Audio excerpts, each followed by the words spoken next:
Magandang gabi Pilipinas, mula rito sa Pag-asa. Narito na ang latest sa lagay ng ating panahon.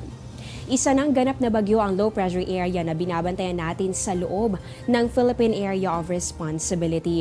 Alas 4 ng hapon kanina, huli po yang namataan ng Pag-asa sa laying 735 kilometers silangan ng Hinatuan, Surigao del Sur. Taglay po nito ang lakas ng hangin nga abot ng 45 kilometers per hour at pabugso nga abot naman ng 55 kilometers per hour. Ang pagkilos po ng bagyo pa west-northwest sa bilis na 13 kilometers per hour. Ayon po sa Pag-asa, sa ngayon maliit po ang tsansa na ito ay tumama sa lupa. Posible po kasi na ito ay mag-recurve, papalayo po yan dito sa ating landmass hanggang sa makalabas na po yan ng Philippine Area of Responsibility sa darating na February 8, araw ng Miyerkules. As of now, hindi rin naman inaasahang magtataas ng tropical cyclone warning signals. Gayunpaman, maaaring magpaulan pa rin po yan sa ilang bahagi ng ating bansa. Sa mga susunod na oras, mararanasan nga ang maulap na kalangitan na magdudulot ng mahina hanggang sa katamtamang pag-ulan at mga pulupulong pagkidlat pagkulog. Dito po yan sa regions of Bicol, ganun din dito sa Eastern and Central Visayas. Same weather condition ang dapat paghandaan ng mga residente dito sa probinsya ng Quezon at ganun din dito sa bahagi ng Aurora. Inaasahan din po ang maulap na kalangitan na may kasama namang light rains dahil po yan sa hanging amihan o yung northeast monsoon, dito po yan sa bahagi ng Cagayan Valley. Inaasahan naman ang bahagya hanggang sa maulap na kalangitan na may kasamang isolated light rains. Dito po yan sa Metro Manila, ganun din sa regions of Ilocos, Cordillera at sa natitirang bahagi pa ng Central Luzon. Sa nalalabing bahagi naman ng ating bansa, inaasahan ang generally fair weather condition. Ibig sabihin po niyan, mararanasan ang bahagya hanggang sa maulap na kalangitan na meron lamang chances na mga pulupulong pag-ulan o pagkidlat pagkulog. Sa lagay naman ng ating mga karagatan, dahil pa rin sa presensya nitong northeast monsoon o yung hanging amihan, apektado pa rin po nito ang ilang mga baybayin dito sa ating bansa. Nakataas po ang gale warning, partikular na dito sa northern and western seaboards ng northern Luzon. Kasama din dyan ang eastern seaboard ng northern and central Luzon. Ganon din po dito sa eastern seaboard ng southern Luzon, pababa po dito sa silangang baybayin ng Visayas. Kabilang po dito ang mga sumusunod na lugar: Batanes, Calayan, Babuyan, Ilocos Norte, Ilocos Sur at ganun din ang northern coast ng Cagayan. Nasa ilalim rin ng gale warning ang Aurora, Isabela, Camarines Provinces, Catanduanes at Eastern Samar. Mararanasan din po ang maalong kondisyon ng karagatan dito yan sa eastern coast ng Cagayan, Albay, Sorsogon, Quezon Province, kabilang na ang Pulilio Island.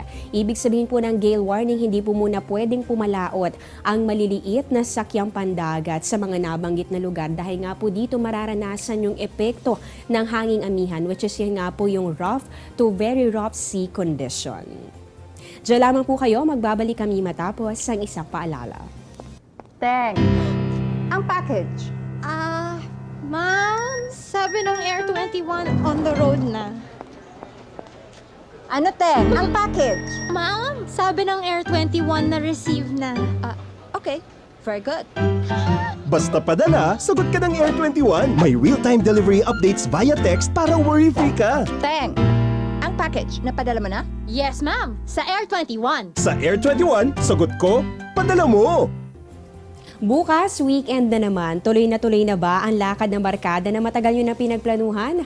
Aba, para matulungan kayo sa pagpaplano ng inyong mga activities, silipin natin ang 3-day weather forecast ng Pag-asa. Unahin natin dito sa City of Pines. Ang temperatura sa Baguio City inaasahan po sa pagitan ng 13 to 22 degrees Celsius. At kakambal na malamig na panahon, meron pa rin po chances ng isolated light rains simula yan bukas hanggang sa darating na Lunes. Dito naman sa Metro Manila, para sa mga papasyal kasama ang kanilang pamilya, inaasahan po natin sa weekend ang generally fair weather condition. Ang temperatura sa pagitan po yan ng 22 to a possible high of 28 degrees Celsius. Magpapatuloy po ang ganitong weather condition hanggang sa Lunes. Dito naman tayo sa Cebu para sa mga nakapag-avail na ng tour package. Nako, mag-ingat po kayo dahil mararanasan ng maulap na kalangitan. Kaya naman malaki ang tsansa ng mga pag-ulan at pagkidlat, pagkulog over the weekend. Pero don't worry dahil pagsapit naman ng Lunes, inaasahan po natin ang muling pagbuti ng lagi ng panahon. Dako naman tayo dito sa Davao, maulang weekend din po ang naghihintay sa inyo. Kaya naman bago lumabas ng bahay ay mag-monitor muna sa ilalabas sa updates ng Pag-asa. Dahil nga magiging maulan ng panahon, bahagya po maapektuhan ng temperatura, bahagya po yung bababa sa 24 to 29 degrees Celsius. Pagsapit naman ng Monday, muli namang magpapakita si Haring Araw. Kaya ang temperatura 25 to 30 degrees Celsius. At panghuli po natin dito naman sa Zamboanga City, mararanasan ng maulang Sabado pero pagsapit po ng Sunday and Monday, muli namang gaganda ang lagay ng panahon maliban na lamang sa mga pulupulong pag-ulan o pagkidlat, pagkulog, lalong-lalo na po yan sa hapon o kaya naman ay sa gabi.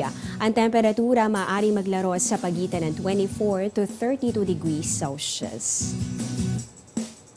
Yan ang latest mula dito sa Pag-asa. Manatiling nakatutok sa Panahon TV kung saan walang pinipiling panahon ang pagbibigay impormasyon. Ako po ang inyong weather lover, Amor La Rosa, na nagsasabing ang taong handa at may nahon kayang lagpasan ang hamon ng panahon. Magandang gabi po sa inyong lahat and happy weekend!